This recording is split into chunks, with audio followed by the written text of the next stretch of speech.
हाँ, हेलो। इस वीडियो में मैं आपको अमेजन S3 के बारे में बताने जाऊँगा कि अमेजन AWS क्या है, S3 क्या है और बकेट क्या होता है। और कोड के थ्रू जावा, माइक्रोसॉफ्ट जावा एप्लीकेशन के थ्रू, स्प्रिंग बूट एप्लीकेशन के थ्रू मैं आपको S3 में फाइल और ऑब्जेक्ट स्टोर करके दिखाऊंगा कि कैसा स्टोर करते हैं। यूजर कन्वीनियंट के हिसाब से मैं स्वैगर का यूज़ करूँगा ताकि यस विजिबिलिटी काफ़ी क्लियर हो। So let me show my screen.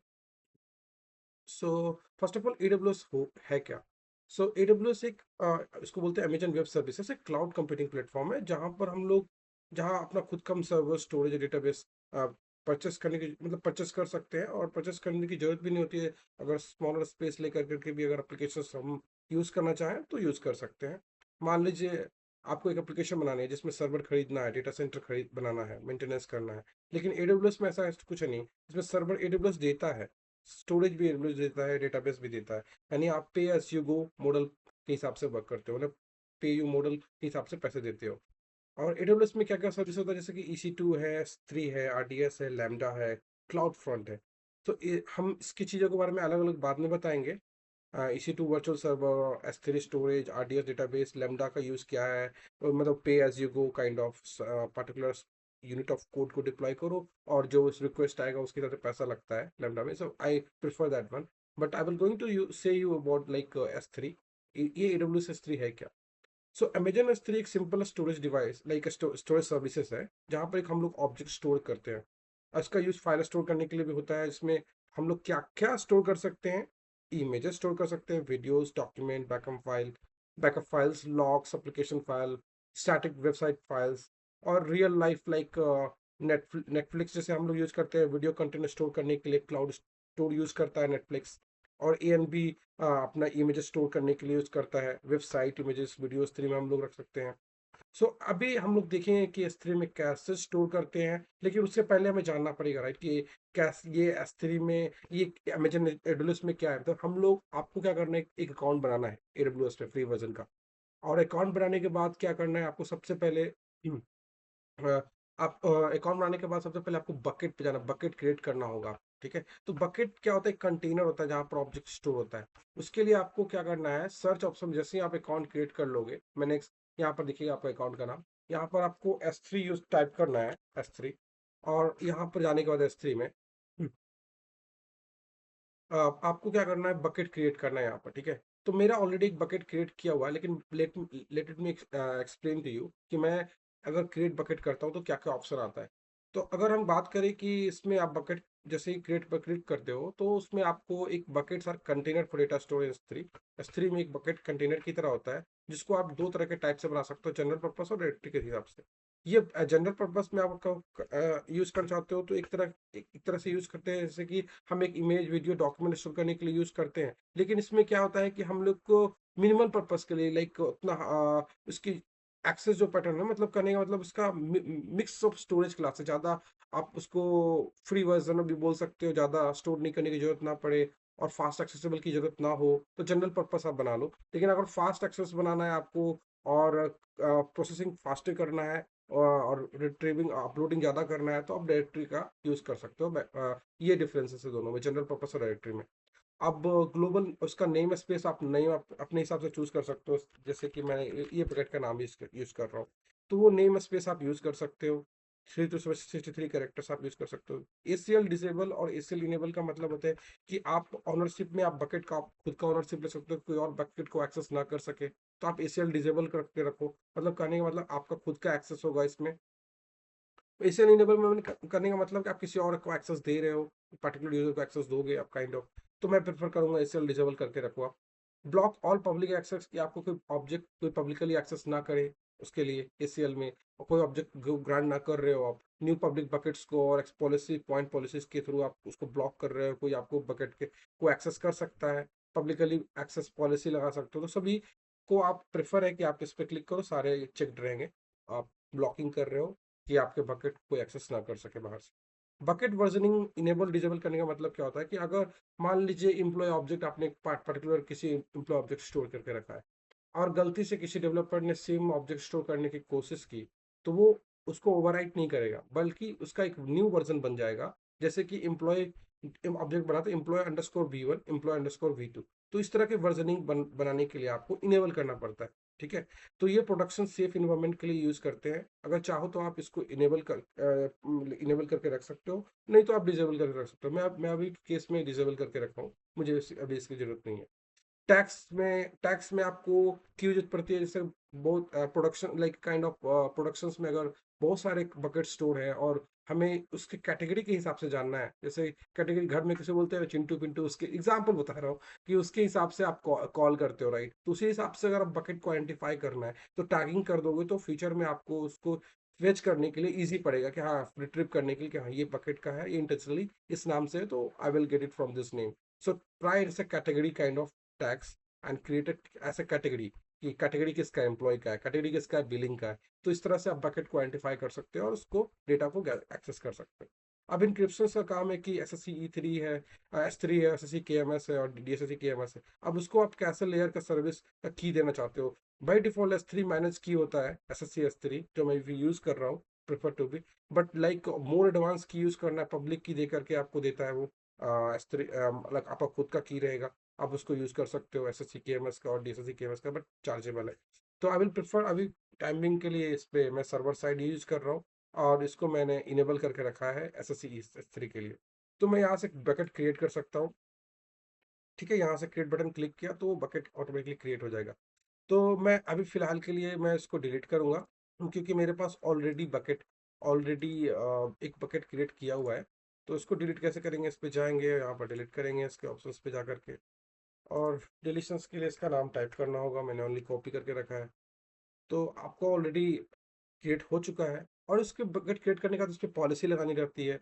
क्या कौन सी पॉलिसी आप बकेट को अपलोड बकेट पे पुल करना चाहते हो, क्या करना चाहते हो, तो सब चीज़ों की इन्फॉर्मेशन के लिए मैंने क्या किया, आई एम पॉलिसी लगाते हैं। तो उसके लिए भी आई एम पॉलिसी, यहाँ पर जाओगे आप, आई एम पॉलिसी में जाने के बाद उस बकेट पे आप पॉलिसी लगाना चाहते हो, तो मैं एडमिन एक्सेस पॉलिसी लगाया हूँ इस पे। ठीक है, तो ये पॉलिसीज आप यहाँ पे जाकर के लगा सकते हो उस बकेट पे, पर्टिकुलर बकेट पे। अभी मैं administrative access, full access privilege दूंगा इसको, एडमिनिस्ट्रेटिव एक्सेस। तो क्या मिलेगा, provide full access to AWS services. तो मैं प्रेफरली ये यूज करता हूँ, जैसे आपको दिखेगा क्या रहता है इसमें। ठीक है, इफेक्ट अलाउ एक्सेस में आप खुद से ऐड भी कर सकते हो, जो भी एक्सेस आप यहाँ पर ऐड करना चाहते हो, या पुट ऑब्जेक्ट के लिए, गेट ऑब्जेक्ट के लिए यहाँ पर ऐड कर सकते हो प्रॉपर्टीज। ठीक है, इसके लिए बेटर डिटेल के लिए मुझसे आप कनेक्ट कर सकते हो अगर आपको इसके बारे में जानना हो तो। ठीक है, अभी मेरा मेन पर्पस है आपको बताना कि मैंने ऑलरेडी एक बना के रखा है बकेट, स्काई ब्रिज एम्प्लॉय के नाम से, जिसमें एम्प्लॉय का इन्फॉर्मेशन स्टोर होगा। मैंने टैगिंग भी करके रखा है। अब मैं कोड के थ्रू आपको बताऊंगा कि कैसे इसको आप अपलोड करोगे ऑब्जेक्ट को और फाइल को। तो मैं दो एंड पॉइंट बनाऊंगा। एक इन पॉइंट्स जैसे ऑब्जेक्ट स्टोर करने के लिए, दूसरा इन पॉइंट्स बनाऊंगा मैं फाइल स्टोर करने के लिए, CSV file kind of. CSV file के अंदर मल्टीपल डेटा रिकॉर्ड हो सकता है, वो मैं स्टोर करके दिखाऊंगा आपको। तो ये कोड के थ्रू टू इन पॉइंट बनाऊंगा, तो उसमें स्वागर यूज कर रहा हूँ ताकि यूजर इंटरफेस अच्छा दिखे, आपको कन्वीनियंट दिखे। तो स्वागर, तो मैं इसका तो पहले मैं आपको डिपेंडेंसी के बारे में बताऊंगा कि डिपेंडेंसी कौन सा यूज हो रहा है, किस कौन कौन सी डिपेंडेंसी यूज करूंगा इस कंडीशंस में। सबसे पहले आपको बताता हूँ, इसके लिए आपको यूज होगा AWS जावा SDK S3। अमेजन AWS का वर्जन है ये 1.12.767। इसका यूज है हमारा ऑब्जेक्ट को अपलोड करने के लिए, डाउनलोड करने के लिए, और S3 ऑब्जेक्ट को मैनेज करने के लिए इसका यूज करते हैं। ठीक है, इसकी मेनली अधिकतर होती है। नाउ इसके बारे में, अगर लेमडा फंक्शन कोई स्मॉल यूनिट ऑफ कोड हम डिप्लॉय करते हैं pay as you go kind of lambda function MongoDB के लिए, तो इस तरह की डिपेंडेंसी के लिए SD कोड यूज करते हैं with the same version which I have used for Java 17 version which is applicable for. और स्वैगर के लिए अगर आप यूज करना चाहते हो तो spring open a starter web MVC UI use कर सकते हो with 2.50 which is very good. और उसके हिसाब से आप स्वैगर का अपना इन पॉइंट को आप लाइक प्रेजेंट कर सकते हो विद ग्राफिकल इंटरफेस। मतलब करने का मतलब एक ग्राफिकल इंटरफेस होता है इन पॉइंट को, जहाँ पर हर फील्ड के बारे में आप डिटेल में एक्सप्लेनेशन करते हो। ठीक है, और इसके बारे में ये सॉफ्टवेयर AWS SDK S3, इसके बारे में भी डिटेल में बताऊंगा मैं बाद में। ये S3 स्टोरेज करने के लिए यूज होता है डिपेंडेंसी। ठीक है, तो अभी इसके पहले आपको कोई कोड लिखना पड़ेगा कॉन्फ़िगरेशन के लिए। ये कॉन्फ़िगरेशन के लिए आप अमेजन S3 क्लाइंट बिल्डर का यूज करते हो आप। और उसके बाद आप क्या इसमें बेसिक AWS का क्रेडेंशियल की भी यूज करते हो। मैं एग्जांपल के तौर पर मैं इसको बताऊंगा कोड के एक्सप्रेशन। पहले ये समझेंगे कि मैंने टू इन पॉइंट्स बनाया है। एक इन पॉइंट्स बनाया है अपलोड एम्प्लॉय का, जिसमें जेसन ऑब्जेक्ट स्टोर करते हैं। जिसमें मैं पोस्ट मैपिंग पोस्ट ऑब्जेक्ट के थ्रू अपलोड करूंगा इन्फॉर्मेशन। ऑपरेशन का यूज होता है स्वागर में यूज करने के लिए, ग्राफिकल इंटरफेस में दिखाने के लिए कि आपका ऑब्जेक्ट स्टोर करना है इसको S3 बकेट्स में। तो ये डिस्क्रिप्शन और समरी और डिस्क्रिप्शन दिखाने के लिए वो कैसे दिखता है आपको स्क्रीन पे, वो इस तरह दिखेगा आपको। ये अब देखो ये इंटरफेस है, मैंने दो एंड पॉइंट बनाया है जिसमें एक अपलोड फाइल का है, एक अपलोड एम्प्लॉय का है। एक जेसन ऑब्जेक्ट ये आपका फाइल के लिए है और ये एक आपका जेसन ऑब्जेक्ट स्टोर करने के लिए है। तो आप इसमें आप देखोगे कि इसमें एपीआई के बारे में नाम लिखा हुआ है कि एपीआई के बाद क्या अपलोड एम्प्लॉय जेसन एक डिटेल इन्फॉर्मेशन है, ठीक है, डिस्क्रिप्शन है ये। और ये इन्फॉर्मेशन है, आपको ये दिख रहा होगा information, uploads an employee object JSON into the S3 bucket under employee folder. So आप देखो अपलोड एम्प्लॉय जेसन, इसका मतलब क्या हुआ अपलोड एम्प्लॉय जेसन। अब देखो यहाँ पर कहाँ ये समरी है इसका अपलोड एम्प्लॉय जेसन। तो अगर एपीआई के बगल में लिखना है तो समरी में लिखो, और उसके डिस्क्रिप्शन में लिखना है फुल डिटेल में, तो आप यहाँ इसका यूज कर सकते हो। ठीक है, अपलोड एम्प्लॉय फंक्शन बनाया हूँ जिसमें उसका फिर से इन पॉइंट्स के बारे में डिटेल, उसके जो भी आईडी है, नेम है, डिपार्टमेंट है, उसके बारे में रखा है मैंने सागर का इन्फॉर्मेशन। फिर उसके बारे में इसका की और जेसन बनाया हूँ ताकि उसका की में उसका एम्प्लॉयज का नाम हो और की का एम्प्लॉयज हो, और उसमें आईडी के बेसिस पे मैं आईडी उसका नेम और उसका डिपार्टमेंट इन्फॉर्मेशन स्टोर कर सकूँ। और अमेजन के S3 का ऑब्जेक्ट यूज करते हुए अमेजन S3 का ऑब्जेक्ट जो आप बनाओगे इसका इसका इंटरफेस का ऑब्जेक्ट बनाओगे, और इसके इंटरफेस से आप उसके ऑब्जेक्ट को कॉल करोगे, फंक्शन को कॉल करोगे, और फंक्शन में उस बकेट का नाम, जो मैं बकेट का नाम यूज कर रहा हूँ बनाया हूँ बकेट, बकेट का नाम आप देख सकते हो स्काई ब्रिज एम्प्लॉय बनाया हूँ। की मैंने यूज किया हुआ है बनाया, मतलब आपको मैं दिखाऊंगा नहीं ये सॉरी की ये है अपना जो मैं बना रहा हूँ, अभी तो दिखाऊंगा नहीं, लेकिन की आपका ये है, मैंने खुद का बनाया है ये जेसन फाइल। जैसे मतलब ये करने का मतलब की उसका नाम होगा और उसका उसका जेसन फाइल जो भी मैं जेसन बना रहा हूँ उसका स्ट्रिंग फॉर्मेट में। ठीक है, ये इससे करने से क्या होगा, ये स्टोर ऑटोमेटिकली स्टोर हो जाएगा आपका आपके अमेजन के S3 में। ठीक है, लेकिन उसके लिए मैंने कुछ कोड लिखा है कॉन्फ़िगरेशंस का, वो कॉन्फ़िगरेशन का कोड मैं आपको एक्सप्लेन करूंगा थोड़ी देर में। फिर अभी तब तक मैं फाइल का भी बता देता हूँ। फाइल का भी सेम मैंने ऑपरेशन समरी के लिए अपलोड फाइल और डिस्क्रिप्शन यूज किया है, जहाँ पर एक फाइल को आपको ब्राउज करने के लिए ऑप्शन मिलेगा, वहाँ से आप अपलोड कर सकते हो। और उसके हर पैरामीटर्स पर भी मैंने डिटेल मेंशंस किया है। Multi part form data Excel के लिए यूज किया और मैंने कोई भी CSV फाइल के लिए या फाइल के लिए, टेक्स्ट प्लेन फाइल के लिए आप यूज कर सकते हो। स्कीमा स्ट्रिंग फॉर्मेट में यूज करेगा, बाइनरी फॉर्मेट में, type of string format is binary. अब यहाँ से इसके अमेजन S3 का फिर से जो इंटरफेस है उसमें मैंने पुट ऑब्जेक्ट यूज किया है, जो वहां भी यूज किया था फाइल जेसन ऑब्जेक्ट स्टोर करने के लिए। बकेट का नाम यूज करूंगा, उसका एक की होगा, उसका वैल्यू होगा, जो भी बाइट स्ट्रीम है वो सब सारा मैं यहाँ पर स्टोर करूंगा, और ये स्टोर हो जाएगा आपका जाके अमेजन S3 में। तो उस बकेट में पर्टिकुलर स्टोर हो जाएगा। लेकिन स्टोरेज करने के लिए हमें AWS कॉन्फ़िगरेशन S3 कॉन्फ़िग का यूज करना पड़ता है, जहाँ पर हम लोग ये जो कॉन्फ़िग फाइल है AWS S3 कॉन्फ़िग फाइल, ये इसका यूज कर रहे हैं, जो भी S3 यूज कर रहे हैं इंटरफेस का। एक जब भी ये लोड होगा S3 तो क्या करके लाके देगा आपको, अपलोड डाउनलोड कर रहा है राइट, तो एक्स तो इसको एक्स मतलब आप उस बकेट में अपलोड करने के लिए आपको तीन चीज़ों की जरूरत पड़ती है। एक एक्सेस की जरूरत पड़ती है, एक सीक्रेट की जरूरत पड़ती है, और दूसरा क्या है उसका रीजन वाइज, उसके हिसाब से आप स्टोर करते हो।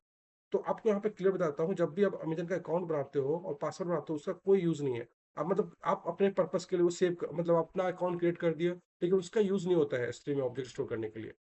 डिटेल मैनर में हम यूज कर सकते हैं, लेकिन फिलहाल आप अगर आपको बकेट में स्टोर करना है डायरेक्टली, तो उसका जब भी आप बकेट बनाते हो ना, तो उसका एक की बनता है और सीक्रेट एक्सेस की बनता है और सीक्रेट की बनता है। हाँ, और उसका रीजन होता है। हमें ये तीन डिटेल इन्फॉर्मेशन हर हाल में रखनी चाहिए, और उस कोड में यूज करेंगे ताकि हम उस S3 बकेट में डेटा स्टोर कर सकें। ठीक है, तो अभी मैं यहाँ पर एक क्लासेस के बारे में बताऊंगा यहाँ पर कि मैं क्या यूज कर रहा हूँ और किस पर्पस का क्या यूज है। तो अभी आप इसमें आप देख रहे होंगे यहाँ पर बेसिक AWS क्रेडेंशियल है। तो यहाँ पर AWS क्रेडेंशियल यूज हो रहा है, ऑथेंटिकेशन क्रेडेंशियल बनाया जा रहा है, जहाँ पर इसका यूज करते हैं क्रेडेंशियल्स के लिए। बेसिक AWS क्रेडेंशियल, ये AWS के क्रेडेंशियल ऑथेंटिकेशन के लिए यूज होता है, जहाँ पर आपका की और सीक्रेट की यूज होता है, तभी आपको वो बकेट में एक्सेस मिलता है। ठीक है, ये बताता है क्रेडेंशियल क्यों बताता है कि कौन सा यूजर S3 एक्सेस कर रहा है। ठीक है, फिर से बोल रहा हूँ, इसका मतलब होता है कि कौन सा यूजर S3 को एक्सेस कर रहा है। ठीक है, अब उस तरह के हम क्या करते हैं, अब उसमें रीजन डालते हैं उसमें। ठीक है, अब की यूज डालने के बाद उस पार्टिकुलर आपको उसका की मतलब बकेट वाइज की बात कर रहा हूँ। ठीक है, उस बकेट वाइज की पे आप कौन से बकेट पे आप एक्सेस कर रहे हो और उसके क्या बिल्डर पैटर्न यूज कर रहे हो S3 क्रेड, ये स्टेप कॉन्फ़िगरेशन का स्टार्ट यहीं से होता है रीजन के हिसाब से, कि किस एडब्ल्यूएस रीजन में कनेक्ट करना है, किस एडब्ल्यूएस रीजन में कनेक्ट करना है। तो ये डिटेल हमें पिक ये मिल जाता है। जैसे मैं यूएस रीजन है, तो यूएस रीजन को पिक करेगा और उस पार्टिकुलर का बकेट का नाम से वो क्या करेगा, जो भी बकेट का नाम है। और एडब्ल्यू जो मैंने देखा आपको स्प्रिंग बूट कंट्रोलर में, सॉरी कंट्रोलर में, हाँ, तो मैंने यहाँ पर बकेट का नाम बना के रखा है। देखो आपको बकेट का नाम बनाया, और जब भी S3 में पुट ऑब्जेक्ट करते हो, यहाँ पर आप पुट ऑब्जेक्ट तो बकेट का नाम डालते हो, राइट। तो बकेट का नाम और वो डाल रहे हो, राइट। तो ये अमेजन S3 का जो मैं बनाया हूँ, अमेजन S3 का इसका कॉन्फ़िगरेशन मैं कर रहा हूँ, राइट।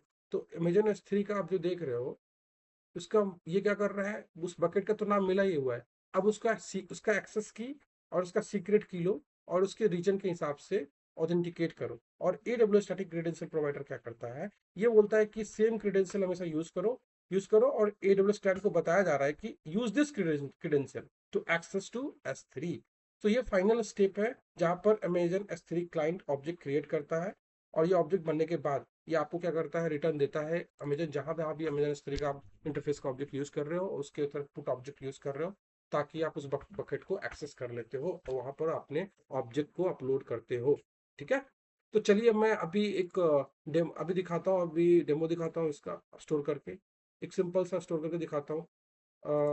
लेट इट बी, ये इंफॉर्मेशन मुझे स्टोर करना है, एग्जाम्पल मैंने ये रखा है। और आप ये देख रहे हो इसमें अभी कोई ऑब्जेक्ट नहीं है, करेक्ट। स्काई ब्रिज के अंदर तो मैं पहला एक जेसन ऑब्जेक्ट स्टोर करना चाहता हूँ। ठीक है। तो ID 100 01, name Aman Jaiswal, department ID, मैं इसको एग्जीक्यूट करूंगा। ठीक है। ये employee uploaded successfully with the key employee, इसके नाम से मैंने की बनाया। ठीक है। एम्प्लॉयज और उसका नाम से बनाया है। तो ये आप कोड में देखोगे आप, तो आपको समझ में आएगा मैं क्या बोल रहा हूँ। जब मैंने की बनाया था यहाँ पे, तो हाँ, एक की बनाया था, तो एम्प्लॉयज के नाम से उसका आईडी के जो भी नाम है, जो उसके नाम डॉट जेसन नाम से बनाया था की, और उसकी वैल्यू उसकी सारी आईडी नेम और वो जो भी हो गए। तो अभी यहाँ पर बता रहा है कि एम्प्लॉय अपलोडेड सक्सेसफुली विद की। तो अभी हम चेक करेंगे, इस इस पे जाएंगे। अभी तो कुछ नहीं दिख रहा है, मैं रिफ्रेश करता हूँ, तो देखते हैं क्या होता है। तो अभी एक एम्प्लॉयज ऑब्जेक्ट आया, राइट। तो अभी एम्प्लॉय ऑब्जेक्ट के अंदर जाओगे तो यहाँ पर आपको 100 जो कीज है, वो आपको कीज दिख रहा है, राइट। तो आप employee object slash 101 dot JSON बनाया था मैंने, इसके आईडी के हिसाब से एक जेसन फाइल बनाया था। तो आप इसको ओपन कर सकते हो, इस पर क्लिक करो और ओपन कर सकते हो। इसको ओपन करोगे तो आपको दिखेगा इसका डिटेल, राइट। ID 100 01, नेम अमन जसवाल, डिपार्टमेंट ID, करेक्ट।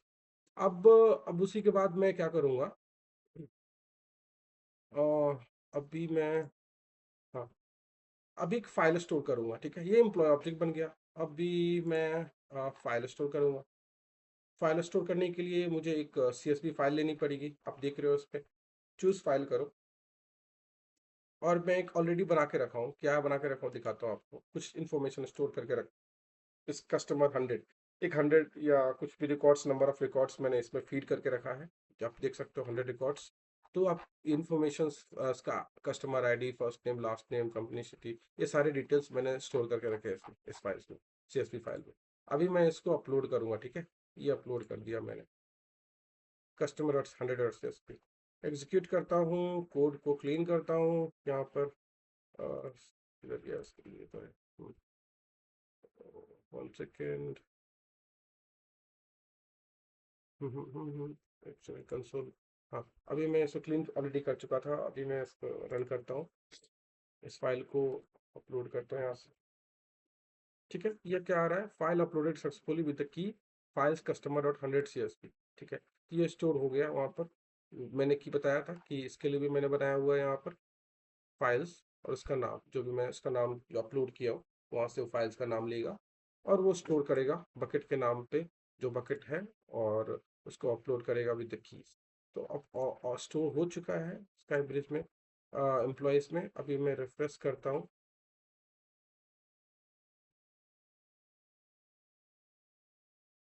ठीक है, अभी देखो फाइल स्टोर हुआ, एक फाइल्स के ऑब्जेक्ट के हिसाब से स्टोर हुआ है, जिसमें क्या स्टोर हुआ है, कस्टमर 100 CSV फाइल स्टोर हो गया।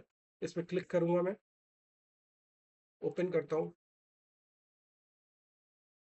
ये फाइल मेरा ओपन हुआ है, इसको आप ओपन कर सकते हो। की ओपन हो गया फाइल, वहां से डाउनलोड हो गया, ठीक है। तो ये आप इस तरह से आप डेटा स्टोर कर सकते हो, ऑब्जेक्ट ऑब्जेक्ट के रूप में डेटा स्टोर कर सकते हो, वीडियो भी स्टोर कर सकते हो। तो अमेजन भी इसी तरह से अपने वीडियोस को स्टोर करता है। आपको पता है कि कैसे स्टोर करके रखता है वो लोग, उसका पैसा पे करते हैं। अमेजन का खुद का आपका क्लाउड है, तो वो जैसे अगर हमको कुछ स्टोर करना होगा video, publishing anywhere to be live stream kind of, so उसके लिए स्टोरेज यहाँ स्टोर कर सकते हैं, उसका पैसा पे कर सकते हैं अमेजन एस को जितना स्टोरेज लूंगा। तो इस तरह से ये कोड वर्क करता है, ठीक है। ये रहा हमारा आज का इंफॉर्मेशन। Thank you. आगे के आगे के आगे और भी मैं बताऊंगा लेमडा के बारे में, अच्छे से बताऊंगा उसमें कि कैसे यूज करते हैं, और भी कोड स्टैंडर्ड्स यूज करूंगा कि लेमडा के थ्रू कैसे कोड स्मॉलेस्ट इंडिपेंडेंट यूनिट को डिप्लॉय करते हैं। आज के लिए बस इतना ही। Thank you very much.